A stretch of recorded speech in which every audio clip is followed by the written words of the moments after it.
All right, hi boys and girls. We are going to do our new book, our read aloud of the Charlotte's Web.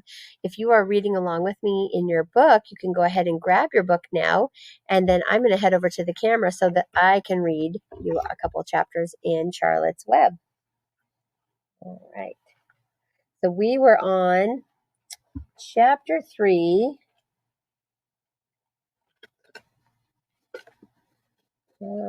Get on the one when the dinosaur can kill up.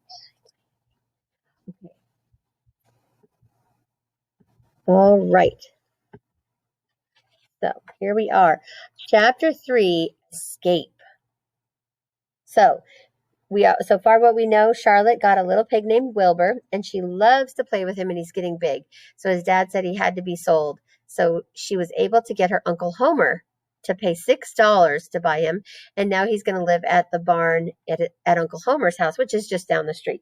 All right, it says escape. The barn was very large. It was very old. It smelled of hay, and it smelled of manure.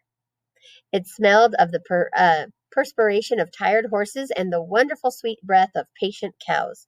It often had a sort of peaceful smell, as though nothing bad could happen ever again in the world. It smelled of grain, and of harness dressing, and of axle grease, and of rubber boots, and of new rope. And whenever the cat was given a fish head to eat, the barn would smell of fish. But mostly it smelled of hay, for there was always hay in the great loft overhead, and there was always hay being pitched down to the cows and horses and the sheep. The barn was pleasantly warm in winter when the animals spent most of their time indoors, and it was pleasantly cool in summer when the big doors stood wide open to the breeze. The barn had stalls on the main floor for the work horses, tie-ups on the main floor for the cows, a sheepfold down below for the sheep, a pig pen down below for Wilbur,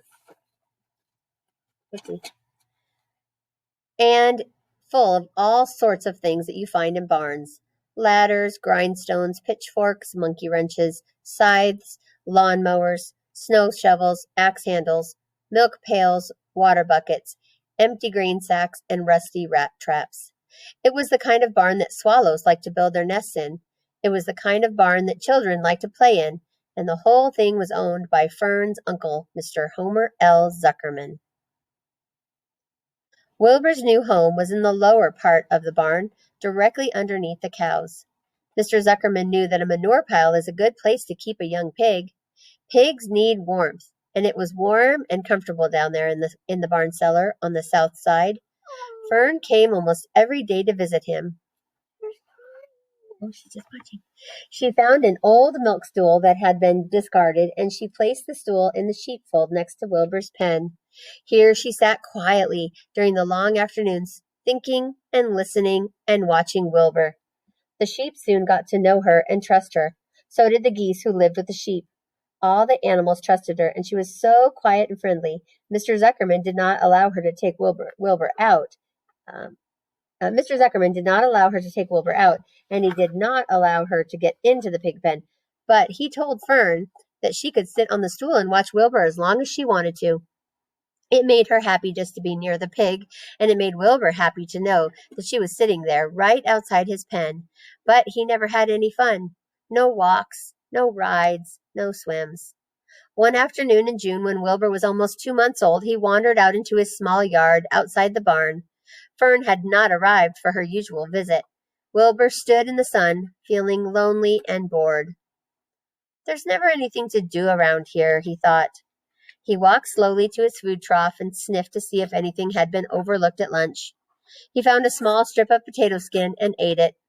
His back itched, so he leaned against the fence and rubbed against the boards. When he tired of this, he walked indoors, climbed to the top of the manure pile, and sat down. He didn't feel like going to sleep. He didn't feel like digging. He was tired of standing still, tired of lying down. I'm less than 2 months old, and I'm tired of living, he said. He walked out to the yard again.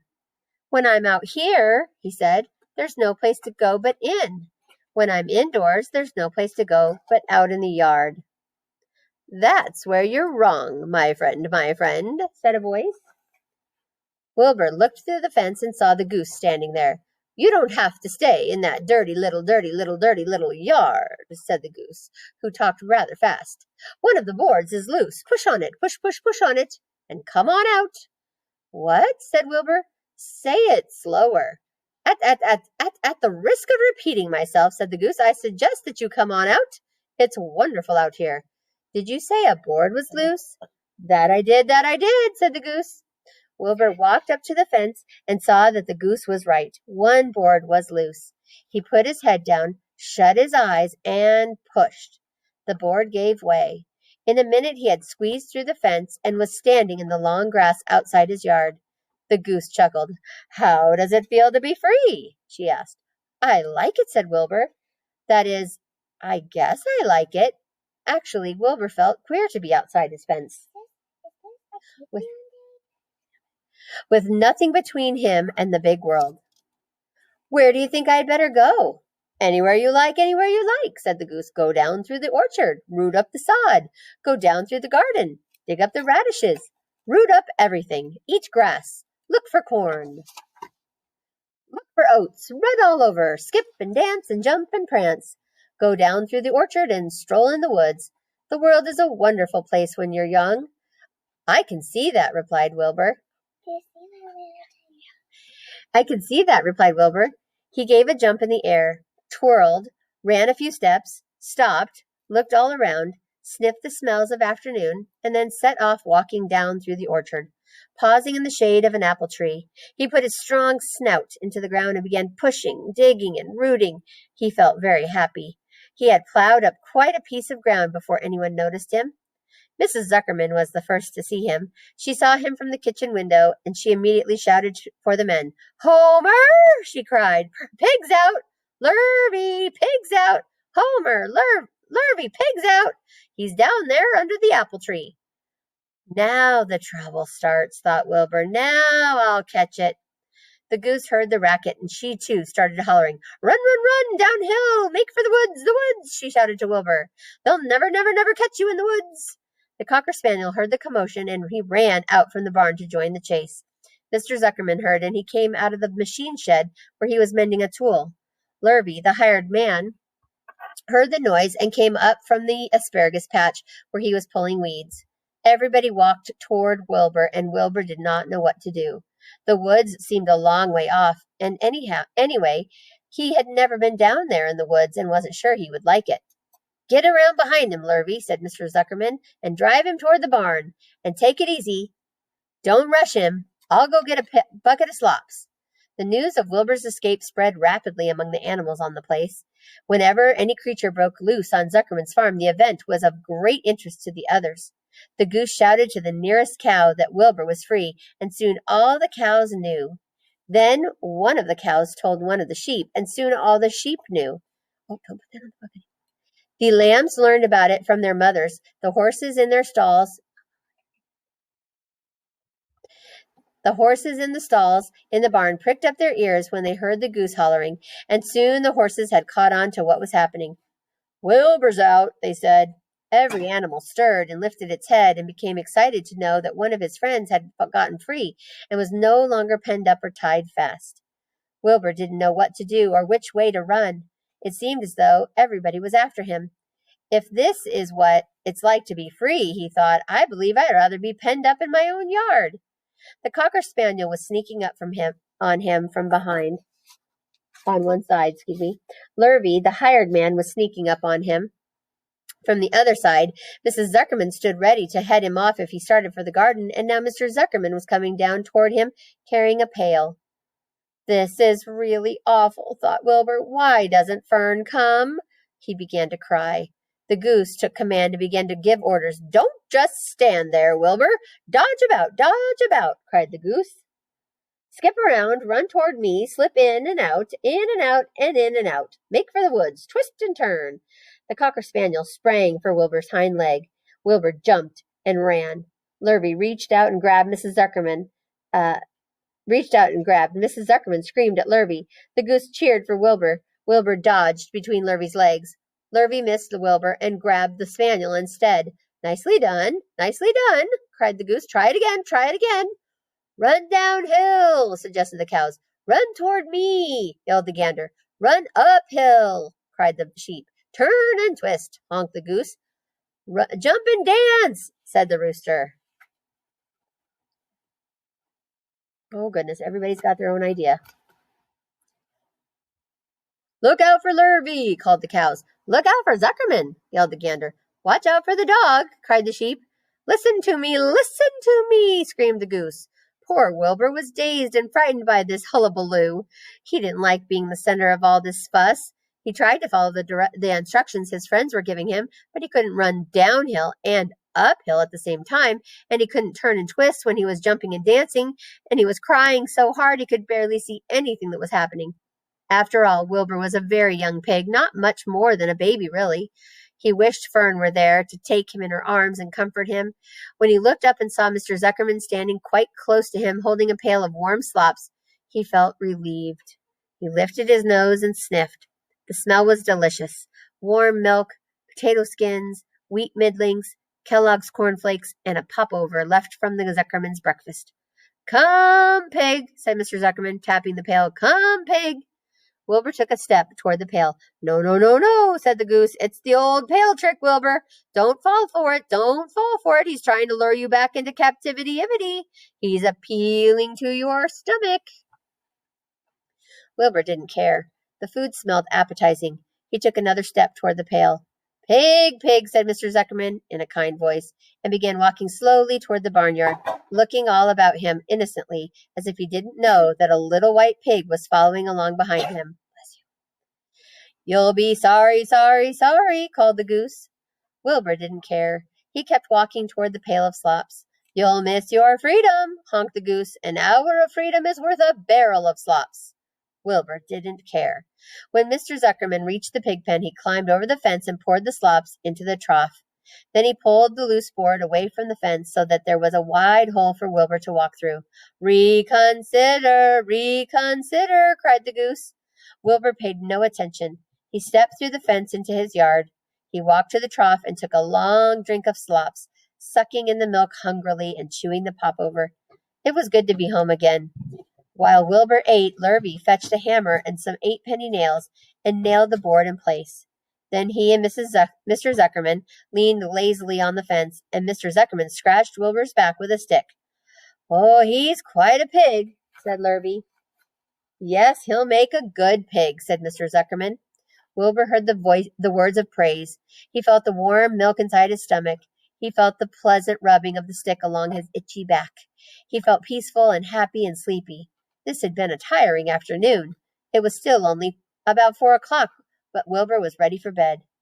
I'm really too young to go out into the world alone, he thought as he lay down. Chapter 4. Loneliness. The next day was rainy and dark. Rain fell on the roof of the barn and dripped steadily from the eaves. Rain fell in the barnyard and ran in crooked courses down into the lane where thistles and pigweed grew. Rain spattered against Mrs. Zuckerman's kitchen windows and came gushing out of the downspouts. Rain fell on the backs of the sheep as they gazed in the meadow. When the sheep tired of standing in the rain, they walked slowly up the lane and into the fold. Rain upset Wilbur's plans. Wilbur had planned to go out this day and dig a new hole in his yard. He had other plans, too. His plans for the day went something like this. Breakfast at 6:30. Skim milk, crusts, middlings, bits of donuts, wheat cakes with drops of maple syrup sticking to them, potato skins, leftover custard pudding with raisins, and bits of shredded wheat. Breakfast would be finished at 7. From 7 to 8, Wilbur planned to have a talk with Templeton, the rat that lived under his trough. Talking with Templeton was not the most interesting occupation in the world, but it was better than nothing. From 8 to 9, Wilbur planned to take a nap outdoors in the sun. From 9 to 11, he planned to dig a hole or trench and possibly find something good to eat buried in the dirt. From 11 to 12, he planned to stand still and watch flies on the boards, watch bees in the clover, and watch swallows in the air. 12 o'clock, lunchtime. Middlings, warm water, apple parings, meat gravy, carrot scrapings, meat scraps, stale hominy, and the wrapper of a package of cheese. Lunch would be over at 1. From 1 to 2, Wilbur planned to sleep. From 2 to 3, he planned to scratch his itchy places by rubbing against the fence. From 3 to 4, he planned to stand perfectly still and think of what it was like to be alive, and to wait for Fern. At 4 would come supper. Skim milk, provender leftover sandwich from Lurby's lunchbox, prune skins, a morsel of this, a bit of that, fried potatoes, marmalade drippings, a little more of this, a little more of that, a piece of baked apple, a scrap of upside down cake. Wilbur had gone to sleep thinking about these plans. He awoke at 6 and saw the rain, and it seemed as though he couldn't bear it. I get everything all beautifully planned out, and it has to go and rain, he said. For a while he stood gloomily indoors. Then he walked to the door and looked out.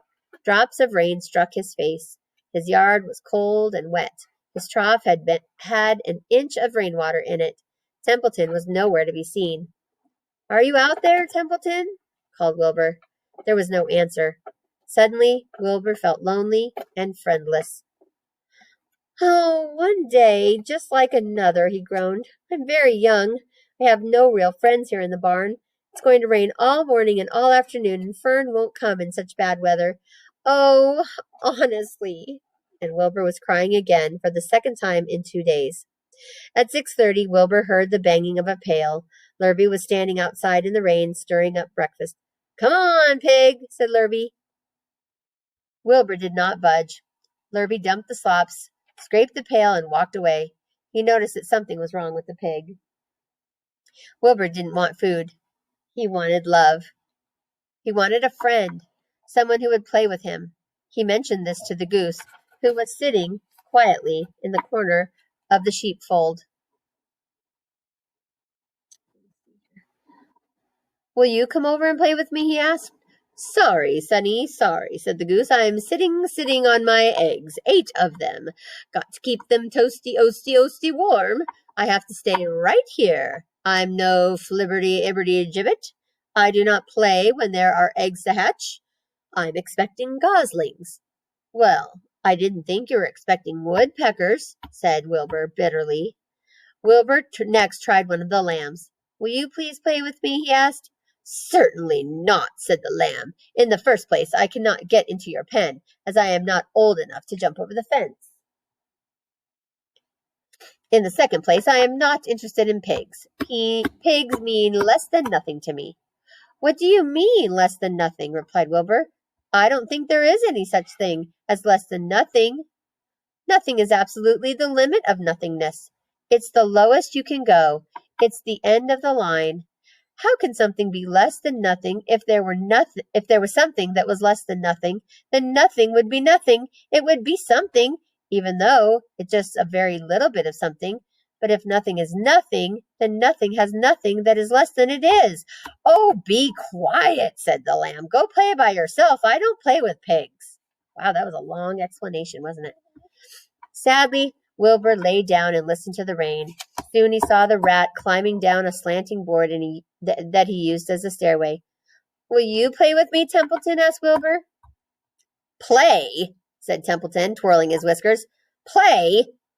I hardly know the meaning of the word." "Well," said Wilbur, "it means to have fun, to frolic, to run and skip and make merry." "I never do those things if I can avoid them," replied the rat sourly.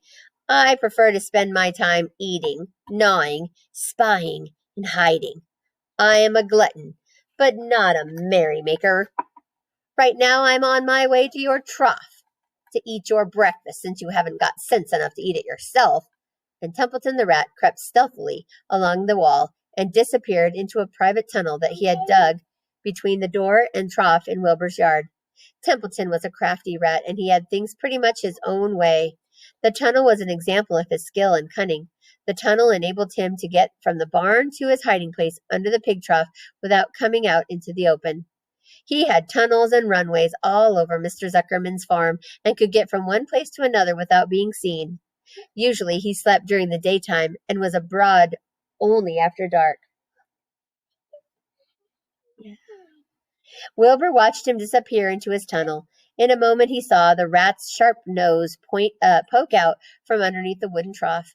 Cautiously, Templeton pulled himself up over the edge of the trough. This was almost more than Wilbur could stand. On this dreary, rainy day to see his breakfast being eaten by somebody else. He knew Templeton was getting soaked out there in the pouring rain, but even that didn't comfort him. Friendless, dejected, and hungry, he threw himself down into the manure and sobbed. Late that afternoon, Lurvy went to Mr. Zuckerman. I think there's something wrong with that pig of yours. He hasn't touched his food. Give him 2 spoonfuls of sulphur and a little molasses, said Mr. Zuckerman. Wilbur couldn't believe what was happening to him. When Lurvy caught him and forced the medicine down his throat, this was certainly the worst day of his life. He didn't know whether he could endure the awful loneliness any more. Darkness settled over everything. Soon there were only shadows and the noises of the sheep chewing their cuds, and occasionally the rattle of the cow chain up overhead. You can imagine Wilbur's surprise when out of the darkness came a small voice that he had never heard before. It sounded rather thin but pleasant. Do you want a friend, Wilbur? It said. I'll be your friend too. I've watched you all day and I like you. But I can't see you, said Wilbur, jumping to his feet. Where are you and who are you? I'm right up here, said the voice. Go to sleep. You'll see me in the morning. And that's where we're going to stop for today. All right, so Wilbur is in a new spot and he wants a friend so badly. He's tried to get some of the other animals to play with him, but nobody is interested, unfortunately. So, yeah, I have my little Miss Kaylee with me here while I'm reading that story. So, she was interested in that too. All right, I hope you guys are enjoying the book, and we will be doing some vocabulary words tomorrow. So we will be writing in our reading interactive notebook. All right, guys, thank you. I hope you have a great day.